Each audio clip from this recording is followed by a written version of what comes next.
173 जागांची आघाडी झालेली आहे एनडीएकडे. महागठबंधन हळूहळू मागे पडताना दिसते. 66 जागांची आघाडी आहे त्यांच्याकडे. एका मागच्या वेळेस तेजस्वी यादव यांनी जेवढ्या जागा जिंकल्या होत्या त्याच्या जवळ हा आकडा जातो की नाही हा प्रश्न आहे. सिंगल हँडेडली ते किती जिंकतात हा प्रश्न आता मागे पडलेला आहे. दुसरीकडे कालपर्यंत नितीश विरुद्ध तेजस्वी असलेली फाईट आता बीजेपी विरुद्ध जेडीयू अशी झालेली दिसते. 173 जागांची आघाडी आहे. आपल्यासोबत रवी किरण देशमुख जोडल्या गेलेले आहेत स्टुडिओमध्ये. पहिली प्रतिक्रिया, आतापर्यंत जे काही आकडे ऑन स्क्रीन दिसत आहेत सुरुवातीचे कल आहेत, परंतु मला नाही वाटत यामध्ये फारसा फरक पडताना दिसेल. तुमची पहिली प्रतिक्रिया या आकड्यांवर?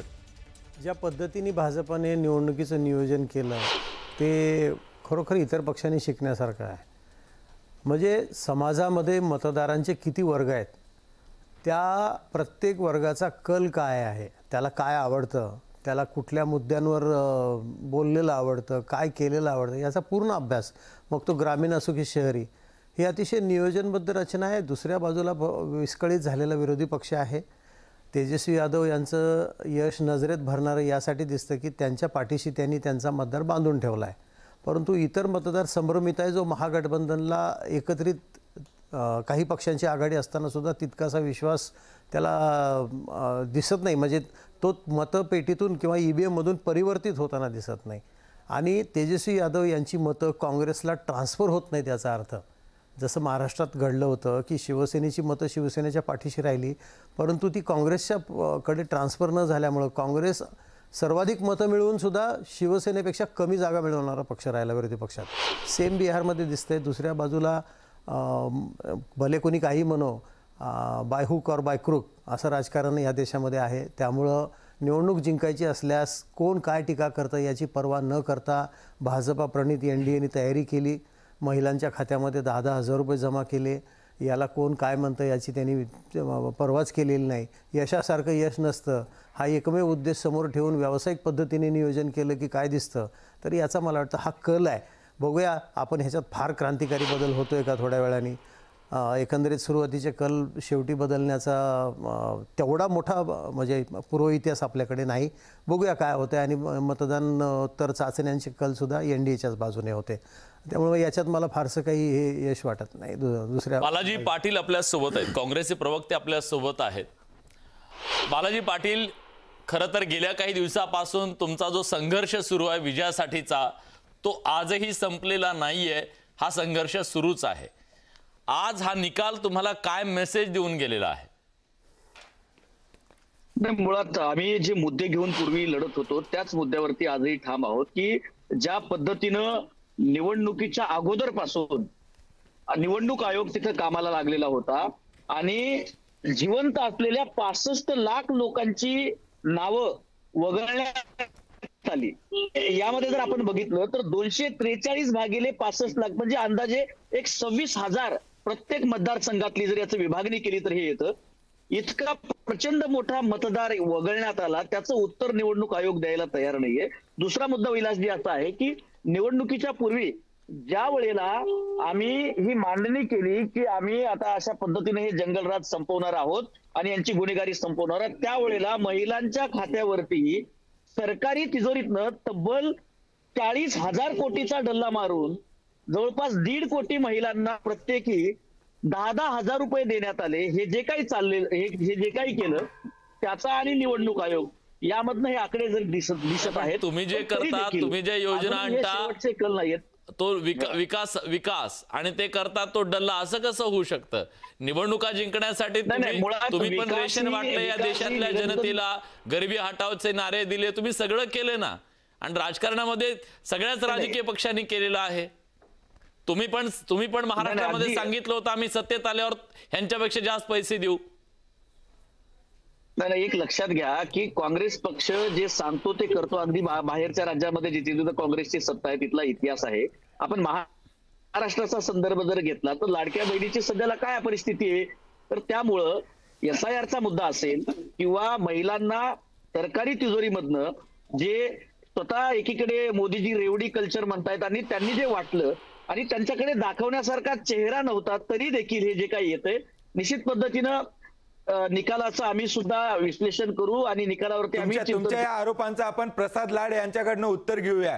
रेवडी वाटली असं म्हणतायत काँग्रेसचे प्रवक्ते. हे यश तुम्ही वाटलेल्या 10,000चं आहे असं म्हणतायत. प्रसादजी तुमचं उत्तर. मला काँग्रेस प्रवक्त्यांना एकच गोष्ट सांगायची आहे, हम तो डुबेंगे सनम लेकिन तुम्हें लेकर भी डुबेंगे सनम, हे राहुल गांधींनी तिथे करून दाखवलं.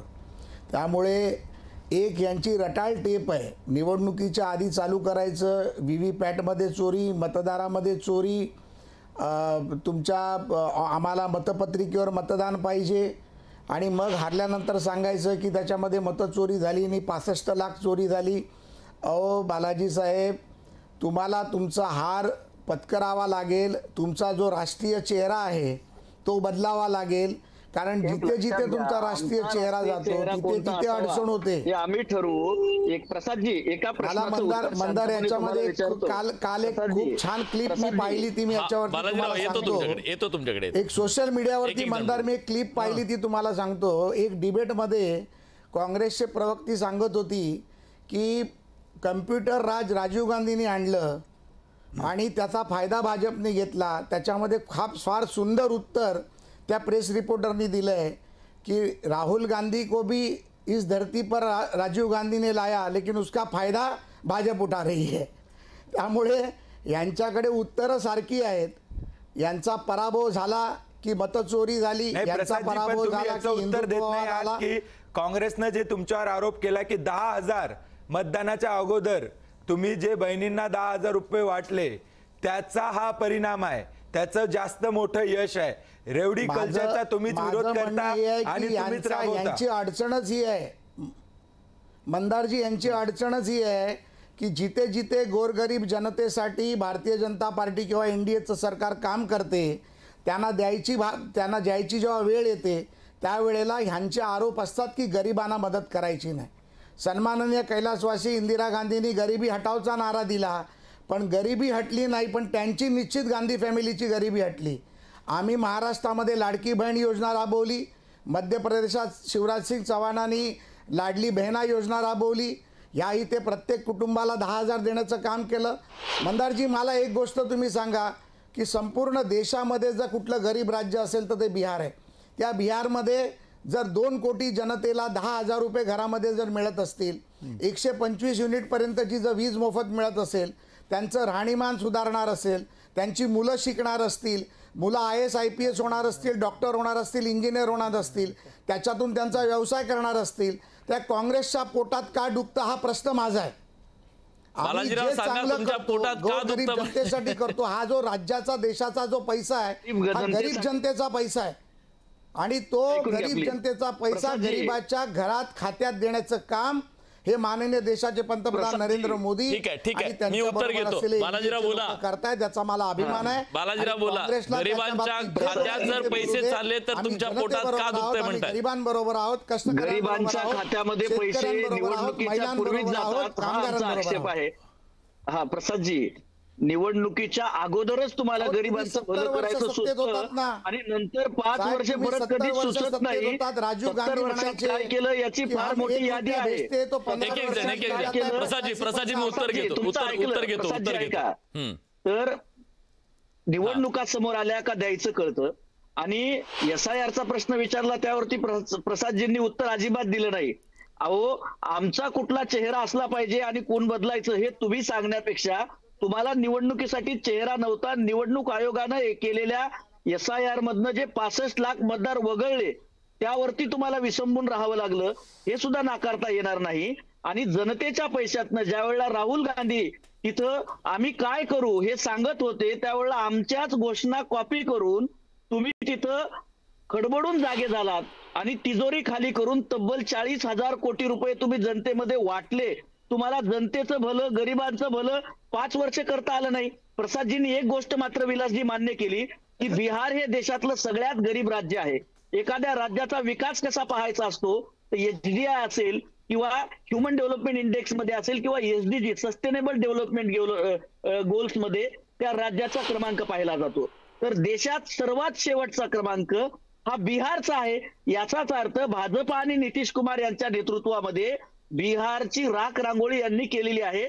आणि आता निवडणुकीमध्ये भाजप कायम तरबेज असतं आणि म्हणून निवडणूक आयोगाला सोबत घेऊन निवडणुका कशा जिंकायच्या हे भाजपकडनं आपण शिकलं पाहिजे.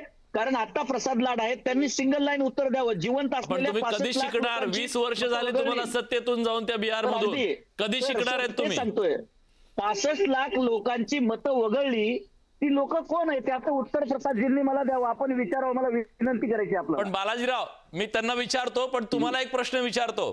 तुम्ही SIR ला विरोध करता बिहारमध्ये आणि आता महाराष्ट्रामध्ये म्हणता की डबल टिबल तिबार कशी काय मतदार आले? वगळले तरी प्रॉब्लेम आहे, ठेवले तर तुम्ही म्हणता हे 3-3 कसे काय ठेवले? अगदी. तुमची भूमिका विसंगत नाही सिंगल लाईन उत्तर का? देतो एका सर. ठिकाणी सिंगल लाईन उत्तर देतो हा, सर. हा. त्याचं उत्तर देतो की यामध्ये मतदार याद्यांची सुधारणा झाली पाहिजे, हा पहिला मुद्दा आहे.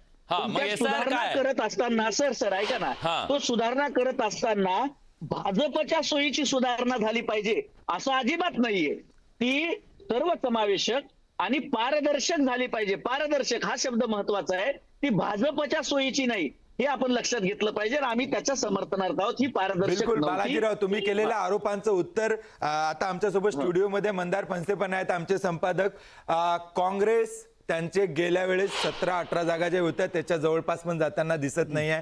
आता याचा काउंटर त्यांनी तयार केलेला आहे. प्रसाद लाड यांच्याकडनं उत्तर घेऊयाच, परंतु काँग्रेस कुठे ना कुठे नाकारते की आपण बिहारमधनं आता आपला सुपडा साप नाही, बाहेर पडायची वेळ आलेली आहे. एक काहीतरी रिअल इश्यू आपण हातात घेतले पाहिजे. जनतेपर्यंत पोहोचण्यात ते अपयशी ठरताना दिसत आहेत काय? आणि जी त्यांची पारंपरिक वोट बँक आहे ती पण ते राखत नाहीयेत. यांचे आरोप आणि रिझल्ट यामध्ये तफावत दिसते. मोठी तफावत आहे आणि ही तफावत नुसती तफावत नसून आता ही हार मान्य केली पाहिजे. आणि कुठेतरी या सगळ्या विरोधी पक्षांनी हा सुद्धा विचार केला पाहिजे की नेमकं आपल्याकडनं चुकतं काय आहे. कारण ज्या अर्थाने विरोधी पक्ष जे राजकारण करत आहेत, सातत्यानं SIRचा तिकडे विरोध करतायत, तिकडे म्हणतात की मतदार याद्या ज्या आहेत त्या फुगवलेल्या आहेत, फुगवटा आलेला आहे. मग त्याच्यात म्हणतात की पारदर्शकता पाहिजे, निश्चित पारदर्शकता पाहिजे. आणि इलेक्शन कमिशननी सुद्धा याच्यामध्ये पारदर्शकता असल्याचं त्यांना किमान सगळ्या जनतेला तरी त्या अर्थाने तो विश्वास दिला पाहिजे, ह्याच्यामध्ये काही शंका नाही आहे. पण त्याबरोबरीनं कुठेतरी एक सामायिक भूमिका विरोधी पक्ष म्हणून घ्यायला लागेल. काँग्रेसला सुद्धा आता कुठेतरी एक प्रादेशिक पक्ष म्हणून काम करावं लागेल. केवळ एक राष्ट्रीय पक्ष म्हणून त्यांनी घिरट्या घालणं आणि देशातल्या ह्या राज्यातून त्या राज्यात फक्त जाणं याचा अर्थ पक्ष चालवणं असं नाही. त्यासाठी त्यांना कुठेतरी सातत्यानं काही वर्ष काम करावं लागेल आणि ते काम करून लोकांचा, जनतेचा जो विश्वास आहे तो संपादित करावा लागणार आहे. या लोकलुभावन ज्या योजना आहेत ज्याच्यावरती आपण बोलत होतो त्यावरती सुद्धा आज जर 40,000 कोटी रुपये इकडे त्यांनी त्या प्रकारचं आश्वासन न देण्याचं धाडस सुद्धा दाखवायला पाहिजे होतं.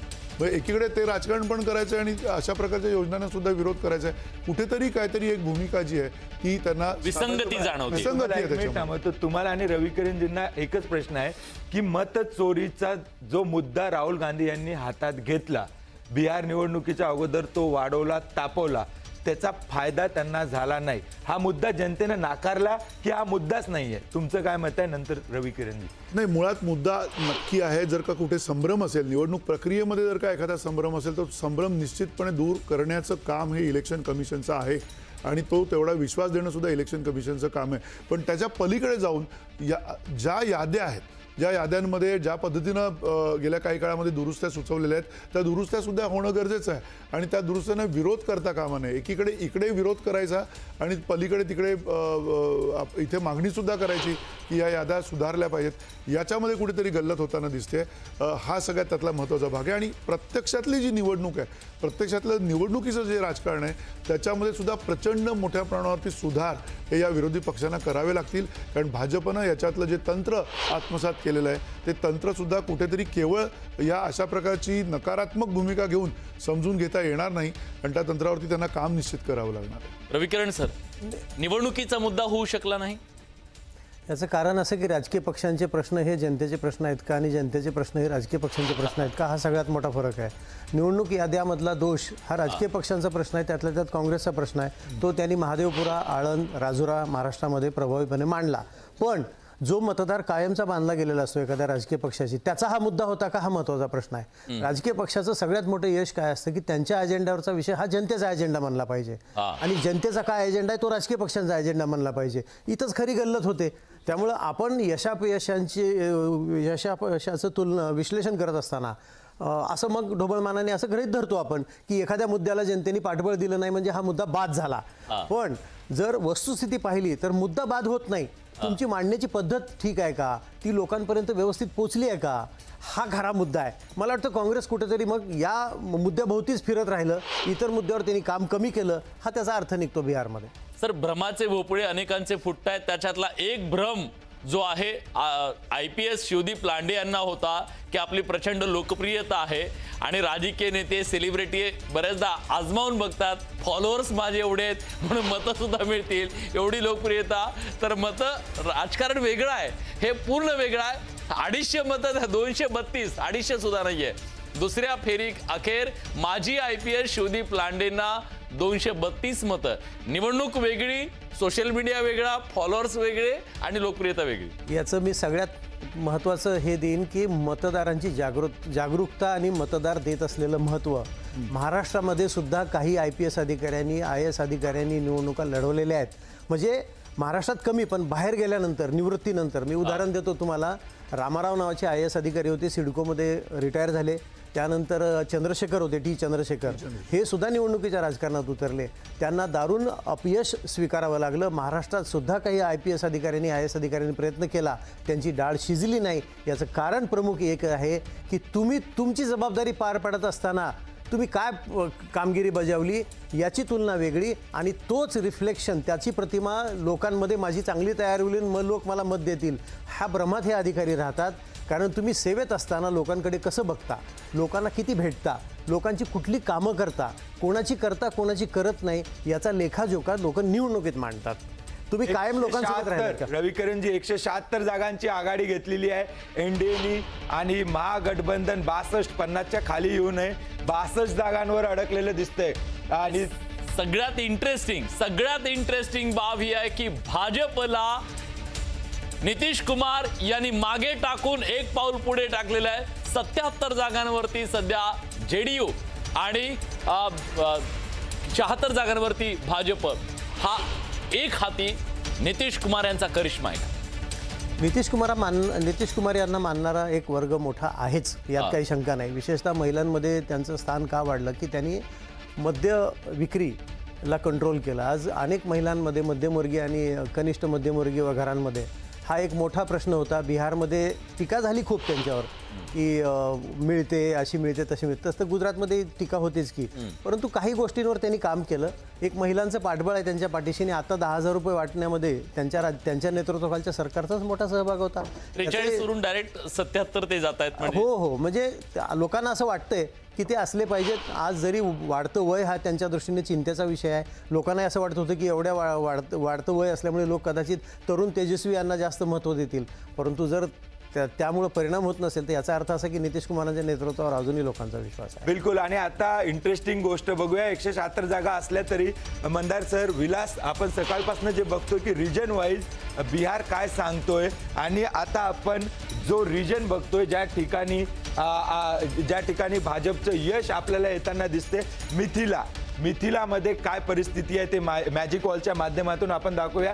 37 जागा आहेत, त्यापैकी 25 जागांवर आघाडी ही जी आहे ती NDAची दिसते. इंडिया 12 जागांवर आघाडीवर आहे, म्हणजे महागठबंधन 2 जागांचं नुकसान आहे आणि दुसरीकडे NDAला 3 जागांची आघाडी आहे. परंतु हा भाग जो मिथिला आपण हा भाग बघतोय, याच्यामध्ये जो आपण हा मॅपवर बघतोय हे भगवीकरण, हा भाग पारंपरिकरित्या BJPचा वोटर इथं दिसतोय आणि जो मोठ्या प्रमाणात उच्चवर्णीय सोकॉल आपण ज्याला म्हणतो की ब्राह्मण, कायस्थ, थोडं काही प्रमाणात राजपूत, हा जो डॉमिनन्स आहे ते मतदान, ते मतदार, ते जातीय समीकरण या भागात BJP आपलं राखताना दिसते, NDA राखताना दिसते आणि दुसरीकडे महागठबंधनला 2 जागांचं इथं नुकसान आहे. मला असं वाटतं की ज्या पद्धतीनं आपण विचार करत होतो सकाळपासून की बिहार जातीला धरून मतदान करतं, बिहार धर्माला धरून करतं आणि महिला फॅक्टर, परंतु सध्या तरी जातीची कास सोडलेली दिसत नाही.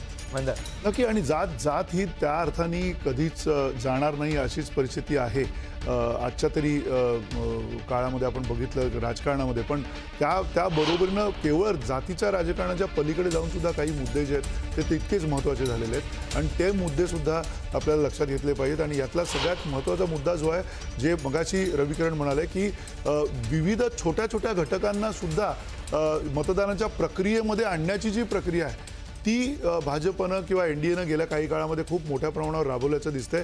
छोटे छोटे घटक असतील 1%, 2%, 0.5% अशा वेगवेगळ्या जातसमूहांना सुद्धा त्यांनी त्या पद्धतीनं आपल्या बाजूला वळवण्यात त्यांना यश आलेलं आहे. आणि ते वळवण्यात यश येताना त्यांनी त्यांच्यासाठीची वेगवेगळी एक सत्ता केंद्र उभी केलेली आहेत. त्यांना चेहरे दिलेले आहेत, त्यांना नेतृत्व दिलेलं आहे. हे सगळ्यात महत्त्वाचा त्यातला भाग आहे मला असं वाटतं. त्याच्या पलीकडे जाऊन त्यांनी हे जे थेट सरकारी जे पैसे जे आहेत ते देण्याची जी प्रक्रिया आहे ती सुद्धा खूप मोठ्या प्रमाणावर केलेली आहे. 10,000 रुपये थेट ज्यावेळेला अकाउंटला येतात त्यावेळेला सुद्धा एक खूप मोठा इम्पॅक्ट होतो. आणि त्याचं या सगळ्याचा परिणाम जवळजवळ 10% जे मतदान वाढलेलं आहे ते 10% मतदान आता आपल्याला लक्षात येते की गेल्या काही काळामध्ये जी काही कामगिरी या सरकारांनी केलेली असेल तिथे नितीश कुमारांनी केलेली असेल, नितीश कुमारांच्या सरकारने केली असेल आणि अंतर्गत भाजपनं जी काही सगळी त्याच्यातली रचना केलेली असेल ती सगळीच्या सगळी या 10% मतं जी वाढलेली आहेत बिहारच्या राजकारणामध्ये आणि एवढी मतं कमी केलेली असल्यावरती सुद्धा 10% मतं वाढलेली जी आहेत SIRचा जो परिणाम अपेक्षित होता तो परिणाम वेगळ्या अर्थाने भाजपलाच त्याचा फायदा झालेला आहे. हे सगळे मुद्दे एकत्रित केले तर आपल्याला लक्षात येईल की ते यश इतकं प्रचंड यश जे आहे ते यश का मिळालेलं आहे. मी